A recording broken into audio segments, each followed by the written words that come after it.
Well, folks, it seems we're back in familiar territory, a trade war.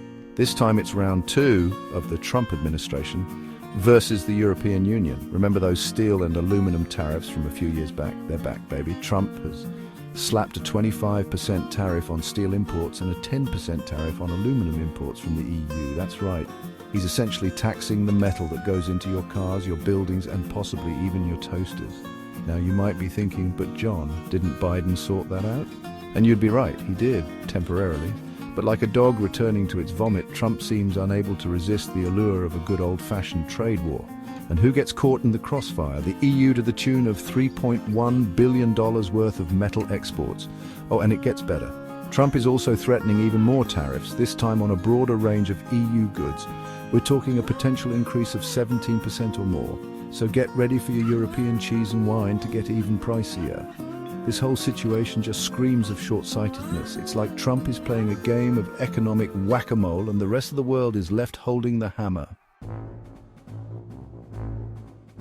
So the EU is understandably miffed. They're caught between a rock and a hard place, trying to figure out how to respond to Trump's trade tantrums.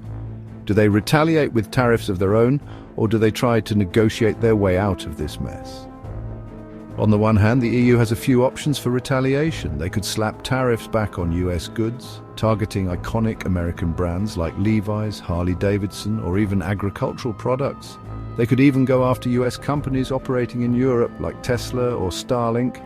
Oh, and let's not forget about the EU's secret weapon, the Anti-Coercion Instrument, ACI. It's a bureaucratic mouthful, but essentially it allows the EU to impose countermeasures against countries engaging in economic bullying. The problem is it's a slow and cumbersome process, kind of like trying to turn an aircraft carrier around in a bathtub. On the other hand, the EU could try to negotiate with the US, offering concessions in hopes of appeasing the tariff-happy Trump. We're talking about things like lowering import taxes on US vehicles, buying more American liquefied natural gas, LNG, and even increasing purchases of US agricultural products and defense equipment. They might even consider aligning more closely with the US on policies towards China and Russia. But here's the catch. Even if the EU bends over backwards, there's no guarantee that Trump won't just move the goalpost again next week. It's a tough call for the EU play nice and risk getting walked all over, or fight back and risk an all-out trade war. Neither option is particularly appealing, which is probably exactly how Trump likes it.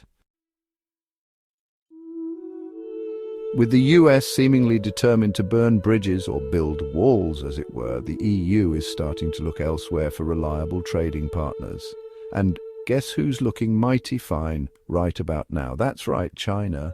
The EU and Canada have been quietly strengthening their trade ties, with bilateral trade between them on the rise. It's a classic case of the enemy of my enemy is my friend, as both the EU and Canada find themselves on the receiving end of Trump's unpredictable trade policies. But the real game changer could be China. Despite some initial hesitation, the EU is warming up to the idea of closer ties with the Asian giant. Even European Commission President Ursula von der Leyen, who was previously quite hawkish towards China, has recently emphasized the importance of the EU-China relationship. And let's be real, the numbers speak for themselves. China accounts for 9% of EU exports and over 20% of its imports. That's a whole lot of trade to ignore. China, for its part, seems more than happy to cozy up to the EU. They're eager to present themselves as a stable and reliable alternative to the US.